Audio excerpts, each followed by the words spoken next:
Okay, welcome back. Today we are back at the Honda Odyssey, the 2014 Honda Odyssey, and we are going to replace the engine air filter. And this is what the engine air filter looks like. Kind of an odd shaped piece. This is a part, I bought this one on Amazon. You can get this anywhere between $15 and $25. Again, this is one of those repairs that is very simple for you to do. If you take this to a shop or a dealer, you can probably expect to pay $60, $70, even $80 to have this done. So if you've got about 5 minutes and you're a little bit of a DIYer, you can do this yourself. You can do it much, much cheaper, and we're going to show you how. So what we need to do, we need to work. And before I get started, this is a repair that is one of those once a year type of things, sort of a baseline. If you're wondering how often do I need to change my engine air filter, every 12 to 15,000 miles is a pretty good number. For us, that's about once a year. For you, it might be a little bit shorter, a little bit longer, but that's a good number to keep in mind. So how do we do this? Well, first of all, where are we? We're on the driver's side of the Odyssey. We're in the back, closest to the driver's seat, and you're gonna see this black housing, and this is the housing where the engine air filter is. And this is a pretty simple job.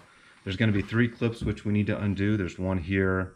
From my perspective, there's one on the left side or towards the front of the car. There's another clip here pointing towards the driver's side of the car, and there's a clip in the back that might be harder for you to see, which is facing towards the cabin of the car. There's also an electrical connector here on the top of the housing, which we're going to need to take off. And so let me show you how it's done. So once you're ready, you're going to take these 3 clips. One, you're going to just pop them out, and you're going to hear it. 1, 2, and then the third one, which is just like those 2 in the back. You're going to see that the housing will loosen up as I do that. Now I'm going to come in here, this connector here, we're going to undo this. Should be pretty simple. Again, I'm going to show you how to do it. Just take this push on the top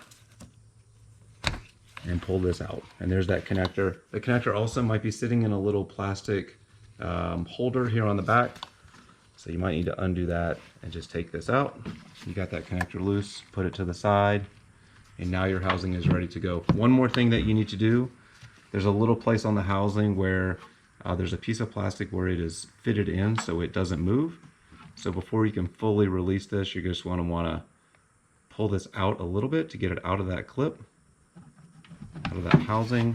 It might take a little finagling, and once it does that, you will see that this housing comes up. Now, once the housing is up, you can see the filter is in here, and we can take a look at this. This one is a little bit dirty. You can see some debris, some pollen, some dirt, some whatnot.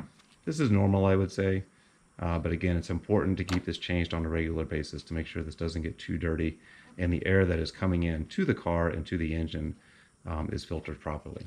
So this is our old filter. This is our new one, just so you can see the difference. And you can see a pretty good difference between what has been in here for, honestly, a little more than 15,000 miles and what a brand new one is. So it's time. All right, so let's put this to the side. The new one, to finish this up, we're just going to do everything that we just did in reverse. So you're going to want to make sure that this is oriented properly. Again, we're going to go back into the housing. This is pretty simple because there's only one way to put this filter in. So you're going to want just to set it, find the right orientation. You're going to set that filter in. Again, there's only one way that this goes in, so pretty straightforward. Now you're basically done. We're going to come back in, and the hardest part of this job is that little plastic piece on the back that we had to sort of jiggle to get out, and I'm going to move the light so we can see it a little bit better.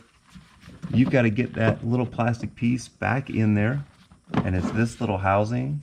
I don't know if you can see where I'm pointing, which is what you've got to get that plastic piece back in. Once you do, slide it back, and that's really the hardest part of this job. Now, once that's in, the filter is ready. You're going to go back in. You're going to just go back. You've got that same electrical connector. We're going to put this right back in its place. You should hear a snap, or maybe a very quiet snap, but just make sure it's secure. That back part that we took out, there's that little housing on the back. Just make sure that piece is secure in that little clip so it doesn't move. And then the last thing you want to do, these 3 clips that we did earlier, I'll do this one first so you can see it.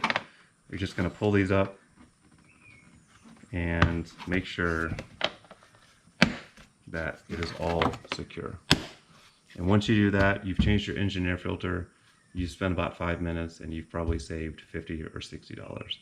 So anyways, I hope this helps, guys. If you like this video, please give me a thumbs up or subscribe. And if you do that, please let us know in the comments. We really appreciate the support of the channel as we continue to try to grow and create new content. But good luck if you're doing this, and we'll see you next time.